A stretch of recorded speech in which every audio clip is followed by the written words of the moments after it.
Is mis a cát an áit agus an áitetá a gceist faoi láthair ná an áise thir theas go dtíreach an Cambóide. Seo é me 7 dír ar an dros seo agus mé ag taisteal le nach mór 5 míonis. Tar éis cúpla lá chaitham sa phríomh chathair Phnom Penh, tháinig mé an seo go chathair beag in aice leis an abhainn i deisceart na tíre darb ainm Kampot.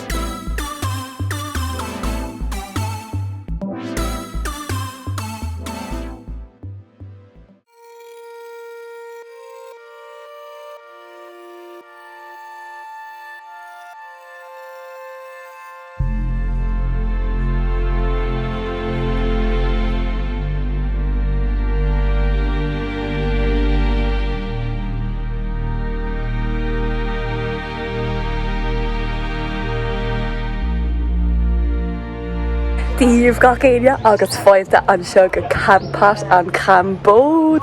Tá mé díreach an aice leis an abhainn seo ag bunaithe go hile is go thomláin íomhainn. Tá sleamhnán ann, tá bíalann ann, tá sé go híomhainn ar fad. Agus tá mé féin agus cúpla cara nua ón bunaithe ag dul ag caiacáil an nómh. So tá siad saolann sin agus tá lúb de hais éigent, lúb glasnú rud éigent an tanamatá ar gur féidir leis caiacáil a dhéanamh. So tar ling chun an áit siachánach seo eáil. Under. She's going over. Nach bhfuil sé seo go hálainn gach éine, tá sé cósúbhnach an seo, tá míad le denóméid ón bunaithe ar an abhainn seo, agus chun sé an níos delta i gcuoine orm, tá sé just go híomhainn ar fad. Agus tá megad an seo ag déanamh bhain obair ar fad. Cálín éarnig eile ó núnagáil. So tá sin gohúntaach ach tá sé ag déanamh na hibrenis agus tá mis sé just ag ligint muiscí an seo. Má lads tá seo go hiile is go thomláin íomhainn. Tá míad is ag dul ag snáb, tá na cálíní ann hána féin dúr cálíní. Ní leabhann siad ghuiile. Ach tá an áit seo cósúbhnach agus tá míad chun léimte seach. Actually, I better take this stuff off first. Tá míad ar eisirí sa bhrunaithe gach éine agus maidin den sca a bhí ann. Bhí sé, how long did you say it was? Was it like a couple of kilometers? I don't know. Cúpla kilometr bhí ann ar nó, so bhí sin go híomhainn ar fad agus inis tá mé ag dul ag snáb, mar tá mé chur ála sin is.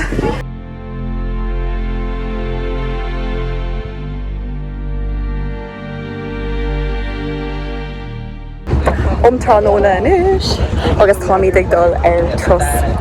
Tá míad inis ag dul ar trosfád le haig lína gréide ar an bád beag sin, so tá mé tulú leis. Tásúla go méid lína gréide áling out, círis.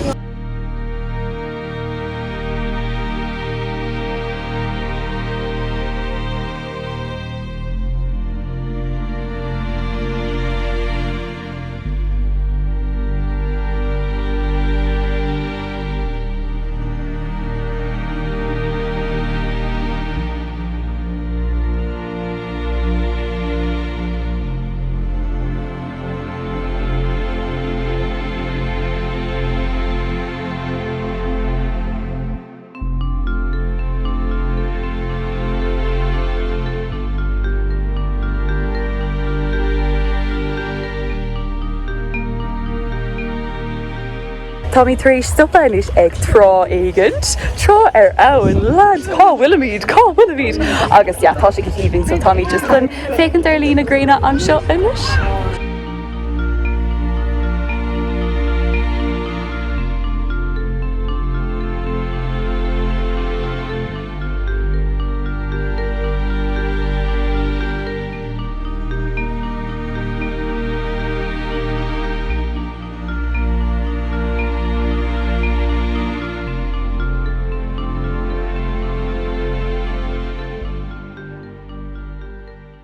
Well, gach céine lá eile an seo ag Kampot agus inúmh tá mé féin agus na cuairt nua ag dul ar glúisrothair, woo! Ar ais leis na glúisrothair.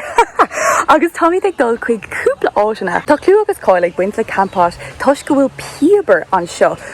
fós an píobar an seo, so táid ag dul chuig bhfeirm a bhfuin le píobar, agus rud eile a bhfuin le salainn, salainn flash salainn, agus cúpla rud eile comá, so tarling tá loch rúnda ann, agus park náisiúnta. Neadar méid an tam a gcuin chun gachrod a dhéanamh nómh a cíhí tarling.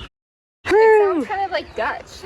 It does, it's got that harsh, like, yeah. It's like fake word. So seo iad na parkin a salainn atá taobh hirdam an seo, agus just hánamar ar na cíd seo, ní raibh siad ar an léirscáil New Aonród, ach tá siad ag tocailt an salainn amach as an talamh, agus éiríonn an uisce agus tá an salainn fágtha, agus déirfinn bhfuil salainn den sco ón Cambóide agus ó Kampot.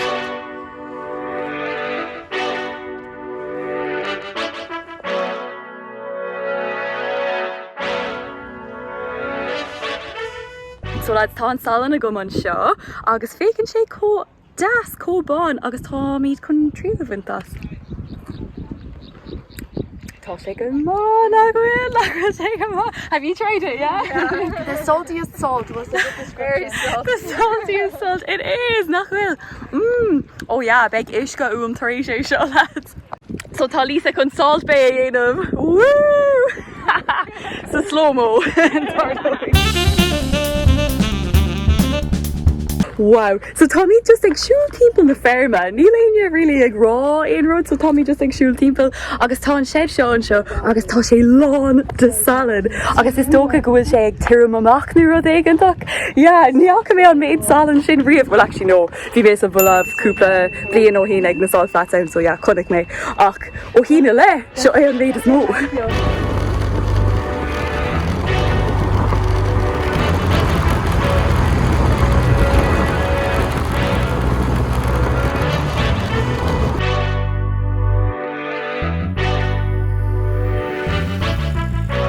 Stopamar ar thaobh an bóthar chun lón baran túil a bheith againn.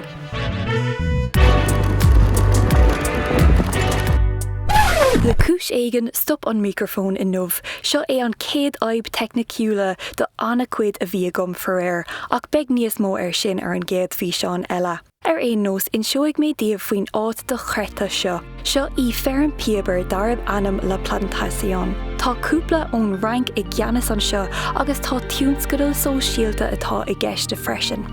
Fostíonn siad 150 daoine á túil agus muoíonn siad ar an mudscoil á túil.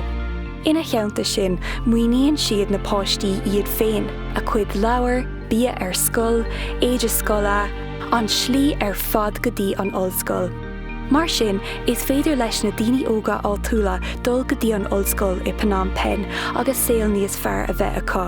Cuirthaigh mé nasc ar an bhfeirm úntaach seo thíos, toisc go bhfuil a cuid ibre sa ceantar cótáteach. Tar éis an tros a raibh sé an asca comá, bhí an deis a going tríal a bhaint as na píobar difriúla agus gráadú a dhéanamh orthu.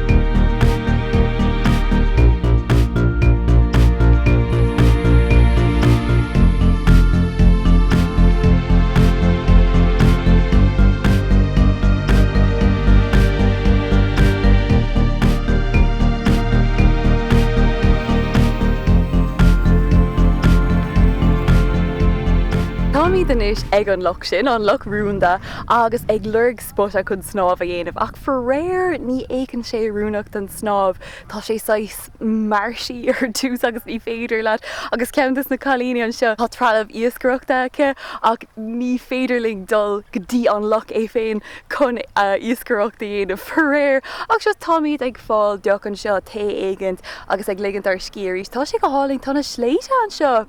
Ní raibh is ag súil leis na sléite sa Cambóide, capas go raibh sé anna flat ar fad, so sin go deas tá tíreacht an ias ar fad an seo. Níl na sléite mar an ggéine ná an Lao nó an Vietnam ach tá siad fós fear even for ní bheith an tam going in nómh ach irt condul dí an Parc Náisiúnta ach eolais tá cúpla Parc Náisiúnta feicethe gomanis so níl sé ró chuna sin so yeah, tá míid just chunar scí ligint agus dul thnáis go dtí an brúna hóige i Kampot arís.